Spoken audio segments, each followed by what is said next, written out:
ഞരമ്പുകളിലാണോ കോൺഗ്രസിൻ്റെ ചോര ഒഴുകുന്നത് അവരാരും ഇന്ദിരാഗാന്ധിയെ വിമർശിക്കില്ല, വിമർശിക്കാൻ ധൈര്യപ്പെടില്ല. പറയുന്നത് രാജ്മോഹൻ ഉണ്ണിത്താനാണ്. അദ്ദേഹം ഉദ്ദേശിച്ചത് ശശി തരൂരിനെയാണ്. ശശി തരൂർ അടിമുടി കോൺഗ്രസ്സുകാരനല്ലാതായിരിക്കുന്നു എന്നാണ് രാജ്മോഹൻ ഉണ്ണിത്താൻ പറയുന്നത്. അദ്ദേഹത്തെ പാർട്ടി പുറത്താക്കില്ല, വേണമെങ്കിൽ സ്വയം പുറത്തു പോകട്ടെ എന്നാണ് രാജ്മോഹൻ ഉണ്ണിത്താൻ പറഞ്ഞു നിർത്തുന്നത്. എന്താണ് ഈ ശശി തരൂരിൻ്റെ കാര്യത്തിൽ രാജ്മോഹൻ പറയുന്നത് കൊണ്ട് രാജ്മോഹൻ നൽകുന്ന ഒരു സൂചന എന്താണ് ശശി തരൂരിനെ സംബന്ധിച്ച്?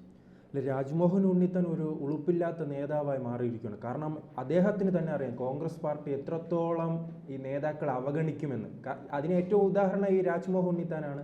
അദ്ദേഹത്തെ ഏത് സീറ്റ് പരാജയപ്പെടുമോ അവിടെ കണ്ടുപിടിച്ച് ഇദ്ദേഹത്തെ മത്സരിപ്പിക്കും. അങ്ങനെ ദയനീയമായി ഇദ്ദേഹം എല്ലാ തെരഞ്ഞെടുപ്പുകളിലും പരാജയപ്പെട്ട് അങ്ങനെ ഒരു അനാഥ പ്രേതം പോലെ ചാനലുകളിൽ അലയുന്ന സമയത്തായിരുന്നു ഒരു ലോട്ടറി അടിക്കും പോലെ കാസർഗോഡ് നമുക്കറിയാമല്ലോ, എല്ലാ കാലത്തും കമ്മ്യൂണിസ്റ്റ് പാർട്ടിയുടെ കോട്ടയായിരുന്നു. അവിടെ മത്സരിക്കാൻ പോകുന്നത് പരാജയപ്പെടാനാണ്. ആ പരാജയപ്പെടാൻ വേണ്ടിയാണ് അദ്ദേഹം കാസർഗോഡ് എത്തുകയും പിന്നീട് ആ സമയത്താണല്ലോ അവിടുത്തെ 2 യുവാക്കളെ ദയനീയമായി CPM പ്രവർത്തകർ കൊലപ്പെടുത്തുകയും ആ ഒരു കൃപേഷും ശരത്ലാലിൻ്റെയും ആ ഒരു വികാരവും അതോടൊപ്പം തന്നെ പിന്നീട് ശബരിമല പ്രക്ഷോഭവുമായി ബന്ധപ്പെട്ട ഒരു ഹൈന്ദവ വികാരവും ഉള്ളത് കൊണ്ട് മാത്രമാണ് ഇദ്ദേഹത്തിന് അവിടെ വിജയിക്കാൻ കഴിഞ്ഞത്. അല്ലെങ്കിൽ കൊല്ലത്ത് കണ്ട് അദ്ദേഹം എല്ലാ തെരഞ്ഞെടുപ്പിലും തലശ്ശേരിയിൽ ഉൾപ്പെടെ പോയി മത്സരിക്കുകയാണ്. അങ്ങനെ കമ്മ്യൂണിസ്റ്റ് പാർട്ടിക്ക് സ്വാധീനമുള്ള എല്ലാ സ്ഥലങ്ങളിലും പോയി സീറ്റ് കൊടുക്കും ഇദ്ദേഹം, അവിടെ പരാജയപ്പെടുകയും ചെയ്യും. അങ്ങനെ ഒരു പാർട്ടി പരാജയത്തിൽ നിന്ന് പരാജയത്തിലേക്ക് നിരന്തരം യാത്ര ചെയ്തുകൊണ്ടിരുന്ന ഒരാളാണ് രാജ്മോഹൻ ഉണ്ണിത്താൻ. ഇദ്ദേഹം കാസർഗോഡ് വിജയിച്ചപ്പോൾ കോൺഗ്രസ് പാർട്ടി തന്നെ ഞെട്ടിപ്പോയി. ആ ഞെട്ടിൽ ഇപ്പോഴും ഉണ്ടായിട്ടുള്ളൂ. 2024 വന്നപ്പോഴേക്കും അത് 1 ലക്ഷത്തിലേക്ക് പോകും. അതികായനായ ഒരാളെയാണ് തുടർച്ചയായിട്ട് MP ആയിരുന്ന കരുണാകരനെയാണ് അവിടെ തോൽപ്പിച്ചത്. അങ്ങനെ ഒരു അവഗണന കൊണ്ട് വീർപ്പുമുട്ടിയ ഒരു നേതാവാണ് രാജ്മോഹൻ ഉണ്ണിത്താൻ. അതുകൊണ്ട് തന്നെ അദ്ദേഹത്തിന് കൃത്യമായി മനസ്സിലാകും ശശി തരൂർ എന്താണ് അവിടെ അനുഭവിക്കുന്നത്. പക്ഷെ അത് മറച്ചു വെച്ചുകൊണ്ടാണ് ഇപ്പോൾ ശശി തരൂരിനെതിരെ രാജ്മോഹൻ ഉണ്ണിത്താൻ രംഗത്ത് വന്നിരിക്കുന്നത്.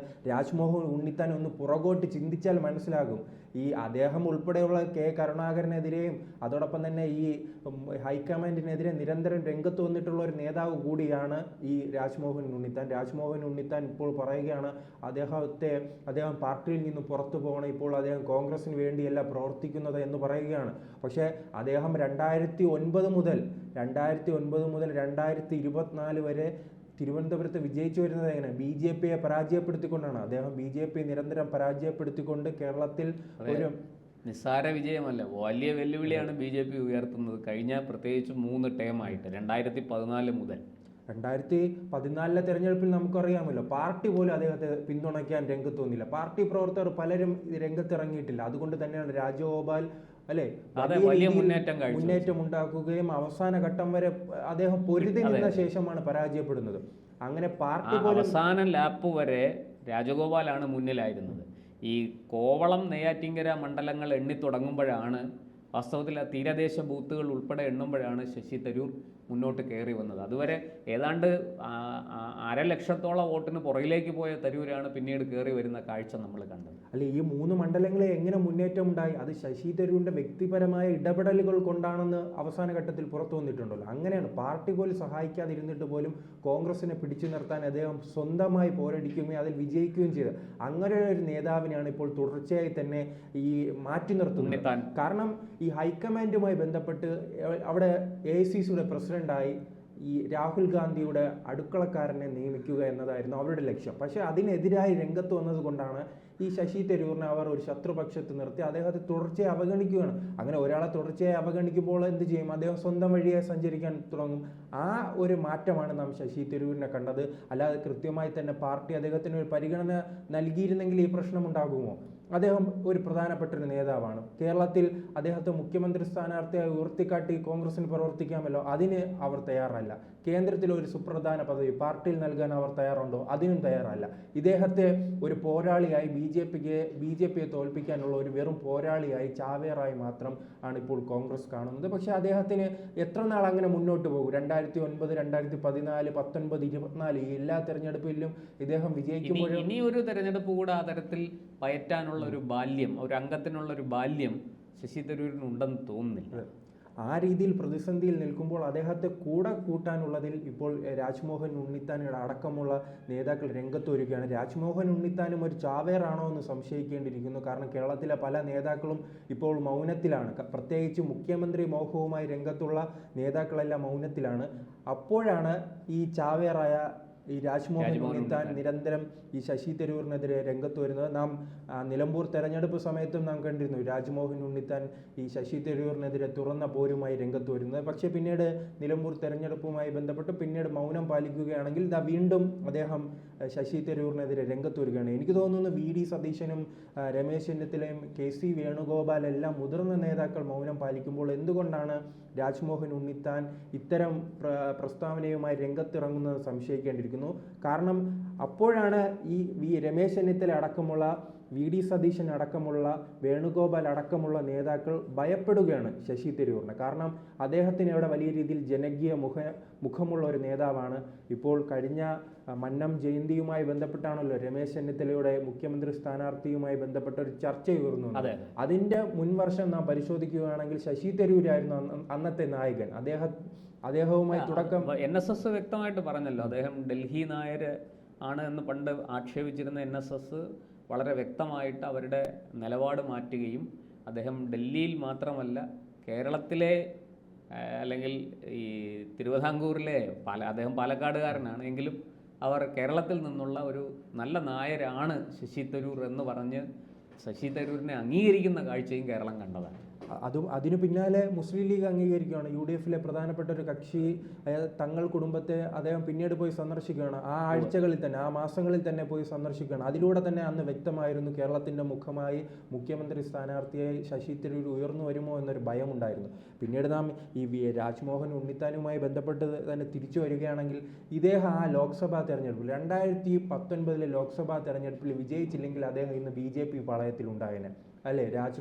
ഈ മുരളീധരൻ്റെ സഹോദരിയെ പോലെ, കരുണാകരൻ്റെ മകളെ പോലെ, ആന്റണിയുടെ മകനെ പോലെ അദ്ദേഹം BJP-യിൽ കാണുമായിരുന്നു. കാരണം അതിനു മുൻപുള്ള ഇദ്ദേഹത്തിൻ്റെ മകൻ്റെ ഫേസ്ബുക്ക് പോസ്റ്റുകൾ പരിശോധിച്ചാൽ നമുക്ക് മനസ്സിലാവും. അദ്ദേഹത്തിന്റെ മകൻ കൃത്യമായി തന്നെ BJP-ക്ക് അനുകൂലമായ ഒരു നിലപാടിലൂടെയാണ് സഞ്ചരിച്ചിരുന്നത്.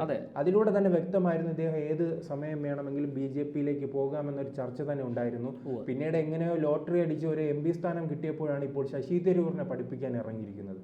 ശശി തരൂർ പഠിച്ചു തെറ്റി തന്നെയാണ് രാഷ്ട്രീയത്തിൽ ഇറങ്ങുന്നതും അദ്ദേഹം രാഷ്ട്രീയം പയറ്റുന്നത്. അതുകൊണ്ട് തന്നെയാണല്ലോ 2 തവണയും 4 തവണയായി തുടർച്ചയായി വിജയിക്കാൻ കഴിഞ്ഞത്. ഇദ്ദേഹം വിജയിക്കുന്നത് എങ്ങനെയാണ്? ഞാൻ ആദ്യം സൂചിപ്പിച്ചതുപോലെ തന്നെ ഈ അവിടെ വിജയിക്കുകയും ആ ഒരു സാഹചര്യം കൊണ്ട് വിജയിച്ചു. പിന്നീട് നാം കണ്ടത് എങ്ങനെയാണ്? ഉണ്ണിച്ചാക്കായി മാറുകയാണ് അല്ലേ? ചാക്കായി മാറി സ്ഥിരമായിട്ട് നെറ്റിയിൽ ചന്ദനക്കുറി മാറ്റി പിന്നീട് മാച്ച് കളയുന്ന കാഴ്ച കേരളം കണ്ടു. പിന്നീട് തെരഞ്ഞെടുപ്പ് കഴിഞ്ഞപ്പോൾ വീണ്ടും കുറിയിടാൻ തുടങ്ങി. അത് കഴിഞ്ഞ് അടുത്ത തെരഞ്ഞെടുപ്പ് 24-ലെ തെരഞ്ഞെടുപ്പ് വന്നപ്പോൾ ആ കുറി എങ്ങോട്ട് പോയി എന്ന് ആർക്കും അറിയില്ല. അത് അപ്രത്യക്ഷമാകുന്ന കാഴ്ച കണ്ടു. അങ്ങനെ തരാതരം ഈ വോട്ടർമാരുടെ ബാഹുല്യം അനുസരിച്ച് ഏത് സമുദായത്തിൽപ്പെട്ട ഏത് വിഭാഗത്തിൽപ്പെട്ട വോട്ടർമാരാണോ കൂടുതലുള്ളത് ആ സ്ഥലത്ത് ചെല്ലുമ്പം കുറി പെട്ടെന്ന് പ്രത്യക്ഷപ്പെടും, ചിലപ്പോൾ കുറി അപ്രത്യക്ഷം. കേരളത്തിലെ രാഹുൽ ഗാന്ധിയായി മാറുന്നതാണ് നാം കണ്ടത്. കാരണം രാഹുൽ ഗാന്ധിക്ക് ഇങ്ങനൊരു അദ്ദേഹം ചില സ്ഥലങ്ങളിൽ ചെന്ന് കുറിയിടും, ചില സ്ഥലങ്ങളിൽ ചെന്ന് കുറി മായ്ക്കും. ഗുജറാത്തിൽ പോകുമ്പോൾ വലിയ രീതിയിൽ കുറിയിടും. അദ്ദേഹം ഷർട്ടൊക്കെ ഊരി ജനയു തന്റെ പൂണൂല് പുറത്ത് കാണിച്ചുകൊണ്ട് പൂജയൊക്കെ ചെയ്യുന്ന ദൃശ്യങ്ങൾ പുറത്തു വിട്ടിട്ടുണ്ട്. രാജസ്ഥാനിലെ ചില പ്രദേശങ്ങളിൽ പോകുമ്പോൾ അല്ല, UP-യിൽ ഒക്കെ അദ്ദേഹം ചില സ്ഥലങ്ങളിൽ ചെല്ലുമ്പോൾ ഈ സ്കൾ ക്യാപ്പ് എന്ന് പറയുന്ന മുസ്ലിം തൊപ്പി അത് ധരിച്ചുകൊണ്ട് അദ്ദേഹം പ്രത്യക്ഷപ്പെടാറുണ്ട്. ഒരു തരത്തിൽ പറഞ്ഞാൽ അതൊരു ഫാൻസി ഡ്രസ്സാണ്. അല്ല, അത്തരത്തിലാണ് കേരളത്തിലെ രാഹുൽ ഗാന്ധിയെ രാജ്മോഹൻ ഉണ്ണിത്താൻ മാറുകയാണ്. ആ സ്നേഹമാണോ ഇപ്പോൾ കാണിക്കുന്നതെന്ന് അറിയില്ല. അതാണോ അദ്ദേഹം ഇനി വരുന്ന നിയമസഭാ തെരഞ്ഞെടുപ്പിൽ ഒരു MP സ്ഥാനത്ത് നിന്നും മന്ത്രിസ്ഥാനം ലക്ഷ്യമിടുന്നുണ്ടോ എന്ന് സംശയമാണ്. പക്ഷേ എന്തായാലും പാർട്ടി അദ്ദേഹത്തിന് സീറ്റ് നൽകാൻ തയ്യാറാകില്ല. കാരണം പാർട്ടിക്ക് തന്നെ അറിയാം അതൊരു കമ്മ്യൂണിസ്റ്റ് കോട്ടയാണ്. നമുക്കറിയില്ല ചരിത്രപ്രധാനമായ കയ്യൂരും അല്ലെ കരിവള്ളൂരും അടക്കമുള്ള കമ്മ്യൂണിസ്റ്റ് പാർട്ടി ഗ്രാമങ്ങൾ. കർണാടകയുടെ അതിർത്തി പങ്കിടുന്ന മഞ്ചേശ്വരം, കാസർഗോഡ്, ഉദുമ മണ്ഡലങ്ങളൊക്കെ ഒഴിച്ചു കഴിഞ്ഞാൽ തൃക്കരിപ്പൂർ ഉൾപ്പെടെയുള്ള മണ്ഡലങ്ങളിലെല്ലാം ഒരു ഇടത് സ്വാധീനം കൂടിയ മണ്ഡലങ്ങളാണ്. CPM-ന് വലിയ സ്വാധീനമുള്ള മണ്ഡലങ്ങൾ. AKG ഉൾപ്പെടെയുള്ളവർ ആ മണ്ഡലത്തിൽ മത്സരിച്ചിട്ടുണ്ടല്ലോ. അങ്ങനെ ഒരു ഇടതുപക്ഷ മണ്ഡലത്തിൽ ഇനി ആര് മത്സരിച്ചാലും ചിലപ്പോൾ പരാജയം സംഭവിക്കാം. ഈ എപ്പോഴും തരംഗത്തിന്റെ ഭാഗമായാണ് കോൺഗ്രസ് വിജയിച്ചു കയറുന്നത്. തരംഗം മാറുകയാണെങ്കിൽ, പാർട്ടി സംഘടനാപരമായി മത്സരം വരികയാണെങ്കിൽ കോൺഗ്രസ് ദയനീയമായി തന്നെ പരാജയപ്പെടുകയാണ് നാം കണ്ടിട്ടുള്ളത്. എന്തായാലും രാജ്മോഹൻ ഉണ്ണിത്താൻ എന്തായാലും കാസർഗോഡ് ജനങ്ങളെ നോക്കി അവരുടെ പ്രശ്നങ്ങൾ പരിഹരിച്ച് മുന്നോട്ട് പോകുന്നതാണ് നല്ലത്. എന്തായാലും ശശി തരൂർ കൃത്യമായ ഒരു തീരുമാനത്തിലൂടെ മുന്നോട്ട് പോകുന്നു. അദ്ദേഹത്തെ എന്തായാലും ഇങ്ങനെയാണെങ്കിൽ കൃത്യമായ ഒരു ഉന്നത പദവിയിലേക്ക് അദ്ദേഹം എത്തിച്ചേരാനുള്ള സാധ്യതയാണ് ഇപ്പോൾ കാണുന്നത്.